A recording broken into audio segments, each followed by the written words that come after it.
What a beautiful day. Say hi, Pikey. Well, y'all, it's been a crazy couple of days. Oh, there's some target practice going on, which is, understandable considering 2 target practice that way. That sounds like a fun day. Anyways, I wanted to give you an update because I have been doing some unorthodox things these last couple of weeks, and I feel like my creativity has been stunted, but I'm coming back. My creative mind is coming back. I do not have the Casita with me, as you can see. I am empty and lightweight. Woo! It is nice to take Chalupa out and just go explore without the Casita. I definitely miss those days, but I also really appreciate having the Casita. So, that's what I wanted with a travel trailer or a pull behind. I wanted something where I could have the trailer, detach, and go take my beautiful 4Runner on an adventure with my dog Pike. So today is that day. We are out and about, and I'm really excited right now. I'm a little chilly. So we survived the vortex. We had about a week of double-digit negative temperatures in the Fahrenheit, and then we did like the extreme opposite and then got up to like 70 degrees for a few days. And then we were hovering in like the 50s for a while. But today, it is not that warm. Today, it is actually starting to get chilly again. And it is amazing how quickly your body acclimates to warmer weather. Today, we are scouting for new campsites. And I am so excited about this because I have the opportunity to actually do that without having to worry about my camper and all of that jazz. I've already found one spot that is spectacular, so I'm going to pin that GPS on my notepad and I'm going to continue checking out this area. So I'm in southern Colorado right now. I am in a very, very beautiful area, but it is not like your typical Rocky Mountain terrain that I've been in. But Pike is with me, my trusty companion, being such a good boy back there, and the 4Runner is empty, so we have so much space, and with all that space, we are light. We are super, super lightweight.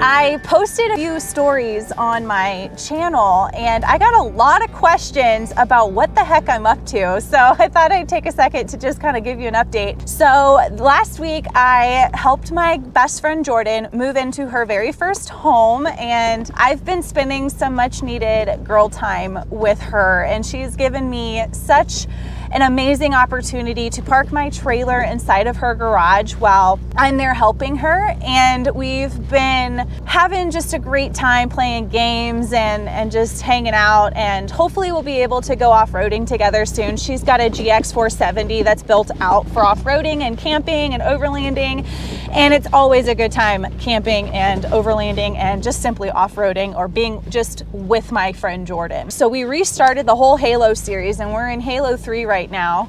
And I love the remastered version of Halo 2. Wow, that looks spectacular. Those graphics, bon appetit if I wanted to eat it. Anyway, I don't really know what I was saying there, but we just started Halo 3 and we're going through the entire campaign, and I cannot wait to get back to playing. But because I've been posting stories in her basement while we're playing these games, people think that I'm off the road, and I just wanted to clarify, I am not off the road. I'm just visiting a friend right now and taking advantage of an Xbox and a big screen TV so we can play some video games together. I am still living in the Casita, so even though I'm inside of a garage, I'm still, living in my Casita, cooking my meals in my Casita for the most part. So I do have access to her house though, which is really nice, especially when we just went through this vortex and I'm kind of burnt out with all of this really cold weather. And it's just nice to be plugged in and have access to a shower and, have friends around. Just because I live on the road full time doesn't mean I don't enjoy those amenities. People who live in a house go on vacation for a week, to off-road or go camping or whatever. People like me who do that every day take their vacation and go into a house. So it's been a really nice reprieve from these crazy winter temperatures. But we did have a week of really beautiful weather, and that was awesome helping her move in with those temperatures. While it did snow like a foot the day before she moved, it was very nice to not be frozen trying to move her in. But we are back to really cold weather coming. It looks like today a cold front is moving in and we're going back into the single digits. I'm just probably gonna stay with her for a few more days because I'm just not really all that, you know, I don't really care. I made it to target practice, but I'm just gonna turn around.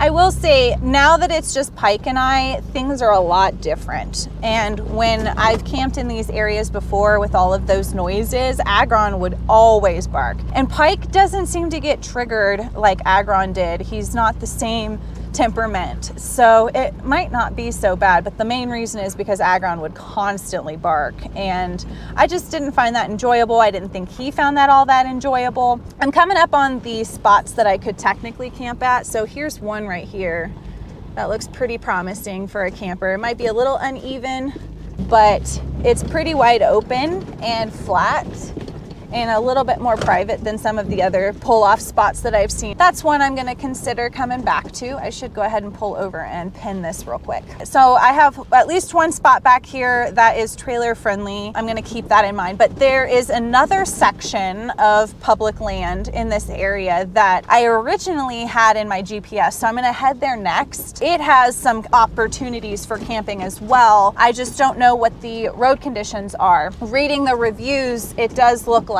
it's pretty difficult for most trailers. So I'm gonna kind of go and assess and see what my options are there. If not, I do have at least one more fallback, but I like to have a couple different backups in mind when I'm going to a new place in a new area, just based on my experiences in the past, good and bad. You can definitely see the clouds are rolling in and the weather's gonna be turning and we're gonna be getting some snow soon. So I'm actually kind of looking forward to it because we desperately need some snow.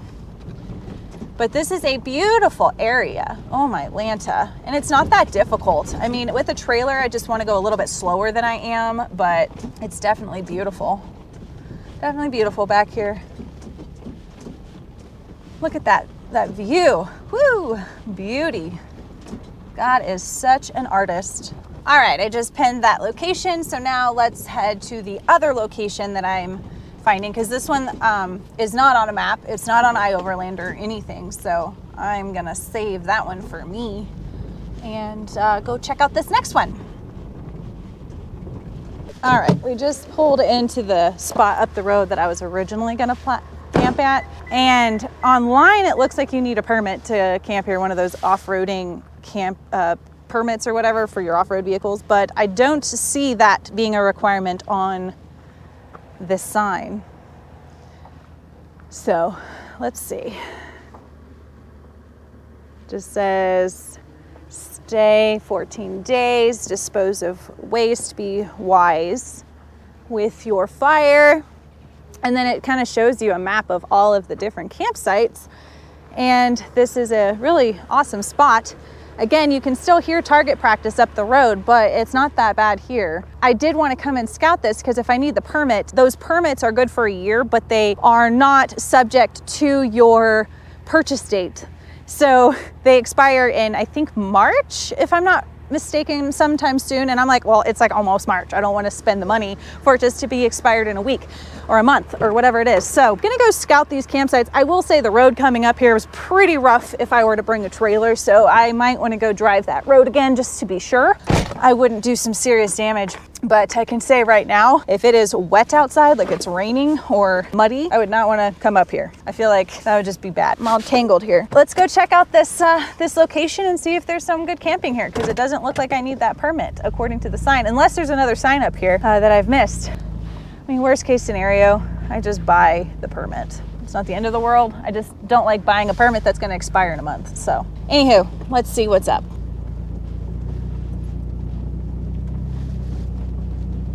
You can see they even don't want you up here when it's wet.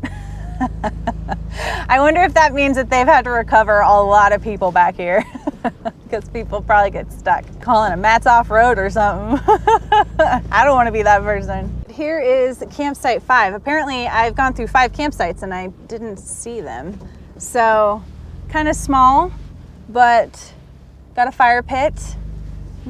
you know, I could pull through. I like the pull through ones because it makes it easy with the Casita, but it's not pull through like to the point where I could make a U-turn. I'd probably still have to come all the way up here to get turned around unless I wanted to do some 10-point turns or something, which I have done before in the Casita because I am stubborn and I don't always want to drive around. But anyways, so I found campsite 5. I don't know where campsites 1 through 4 were, but I'm sure they were there and I just missed them. So anyway.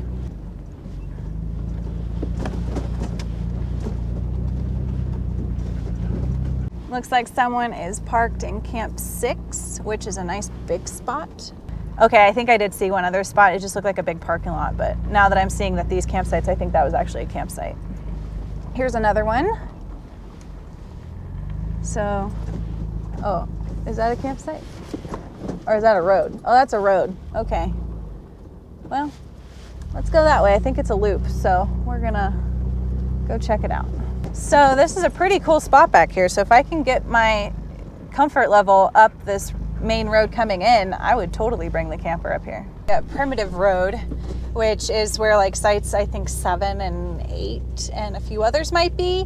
I don't think I'd take my trailer on that unless it was like an off-road trailer. I definitely wouldn't. I plan on taking my Casita, but it sure is fun to take the 4Runner.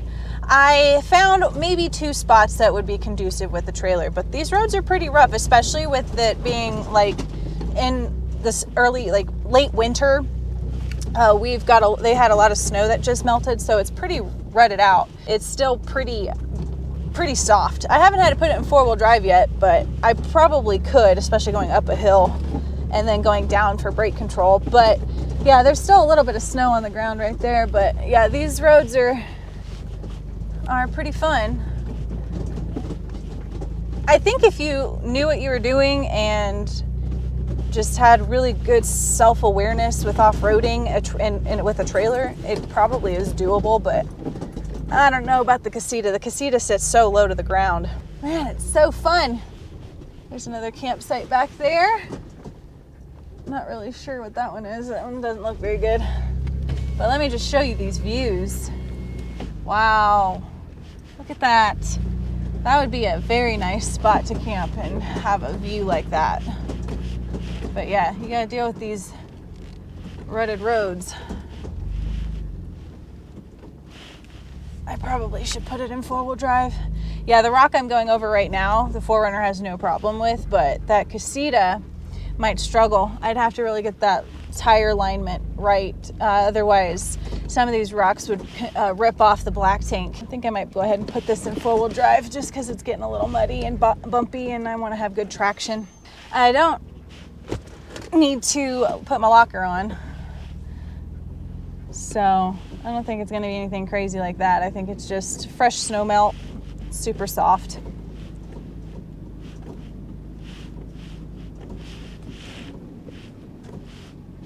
Let's see here, probably this way. There's another campsite up there. This is definitely pretty rutted. So far, the campsites have been all taken, except for back here. Probably because not very many people can come back here.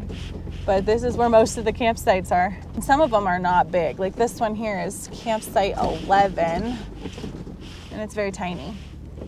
And you have to overcome this obstacle back here.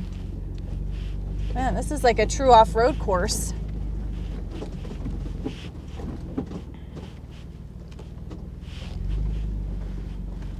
Guess we're off-roading. Ooh, that's a little slick. I slipped a little. Oh man, I wish Jordan was here. Big boulder.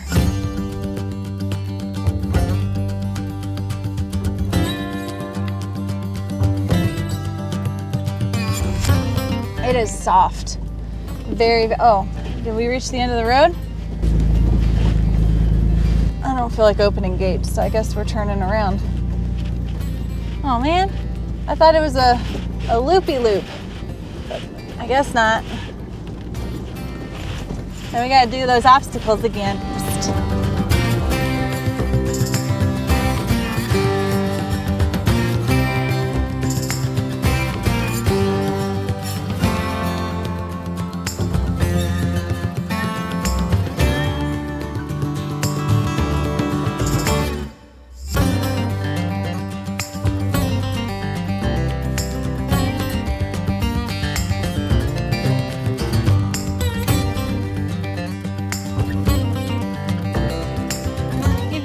inconvenience. I just slipped in the mud.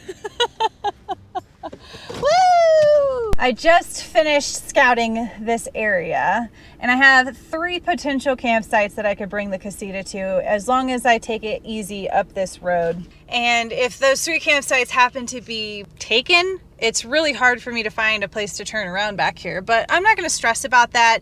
I've learned that there's always a way, and if I have to do a 15-point turn, I have to do a 15-point turn. It wouldn't be the first time, and it certainly won't be the last time. I just don't like to be in those predicaments or those positions, so I try to avoid them when I can, but I'm going to take it out of 4-wheel drive. I'm going to go ahead and go into town. I need to go to the grocery store and grab a few things for dinner, and I think I'm ready. I'm ready to pack up and go back out there. But I have a few other things planned before I'm back out there. Jordan and I are hoping to do an off-roading trail, and I really want to go explore some of this surrounding area before I get out back on free land or what public land. Wow, that was really hard for me to say. I have a few more girl dates with Jordan before I leave her house and go back onto public land. But yeah, I definitely plan to bring the Casita back here. But I need to do some research on that permit thing because it doesn't have that permit information on the sign, but the website did. So I'm thinking probably better safe than sorry, but more research to be done. But yeah, I think this is a good spot. So this is kind of what it's like for me when I'm finding free camping. Now, the only difference is that I don't have the trailer attached right now. So typically I would have the trailer attached and I would have not done what I did today with the trailer attached. I would have either found a parking area where I detached and locked my camper and then went and scouted, or I just wouldn't have gone back here with my camper. When I had the A-frame style camper, I made some questionable decisions and took that camper back on some deep country roads in Colorado, and I ended up getting myself in like I wonder how I'm going to get out of this. But I did. I just had to do a 15-point turn. Those are definitely not the preferred ways to scout. My preferred way to scout is when I'm camper free, but that doesn't always happen when I have it with me all the time. So I'm definitely taking advantage of having the ability to have my trailer parked up somewhere safe so that I can go and scout these areas so I don't have to worry about it, and hopefully go to some really cool places that I wouldn't have been able to go to otherwise. So definitely a very successful day, but now I'm hungry and I need to go grocery shopping and I need to go back to my camper. So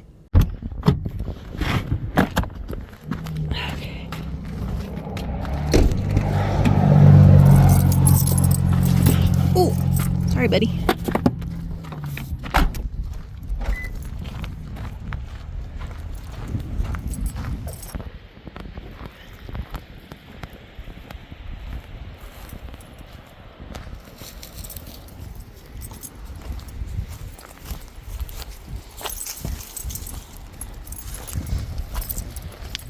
Go, babe.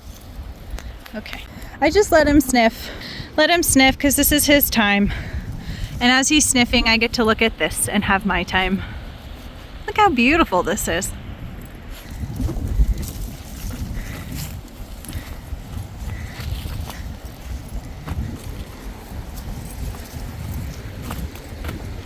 Nice little creek access.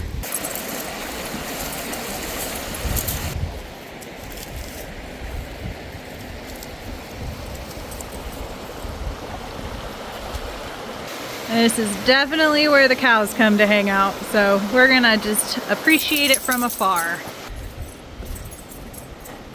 Such a cool spot. He wins. Ah! One of the things I really wanted with the pull behind trailer was the ability to detach and take the 4Runner out on these country roads and go off-roading and explore and get deeper into these places that I wouldn't be able to go. Now, the trailer definitely has its pros and its cons. Listen, I am a firm believer that there is not a perfect rig out there. And as someone who has had several different types of RVs, several different types of home setups, I can say that even though the Casita hits most of the boxes, it definitely has some cons, but I just kind of weighed overall what was worth it to me, what wasn't worth it to me, what was my best alternative to a negotiated agreement. If you watched my BATNA video, ultimately, I think I have found a pretty decent setup. I will say my favorite is still the truck camper, even though it had its limitations. I just really enjoyed the truck camper setup. I just don't have the ability to have that setup right now. So the next best thing for me is having a pull behind trailer. And there are some definite cons with having the Casita specifically. The ground clearance on the Casita is very low, so that's something to be very mindful of. I've already cracked my black tank on a rock, so thankfully my camper was winterized, so I didn't have to deal with all of that, but it's still frustrating because I have to fix my black tank now. It's okay as long as it's wintertime and I'm not using my tanks or anything, but those are some challenges, and it definitely does bring some limitations. So when I have opportunities to safely park my Casita somewhere and go scout in just the 4Runner, I really take advantage of those moments. Anyways, I hope you found this video interesting. If you did, help me out and like this video, leave me a comment, and don't forget to subscribe if you haven't already subscribed, because that really helps me build this channel and have a little income, and it's free to you. So I really appreciate every single one of you who watch my videos. You guys mean a lot to me, and I read every single comment. I don't always respond, but I do read them, and you guys really make my day a lot better. So thank you so much. But I think I'm gonna wrap this video up here. I think in the next video, I'm gonna go on an off-roading trail or do something. I'm not really sure. I don't like to make promises because I don't know that I'm going to be able to keep it, but more Casita adventures are coming, so stay tuned for next week's video. I'll see you soon.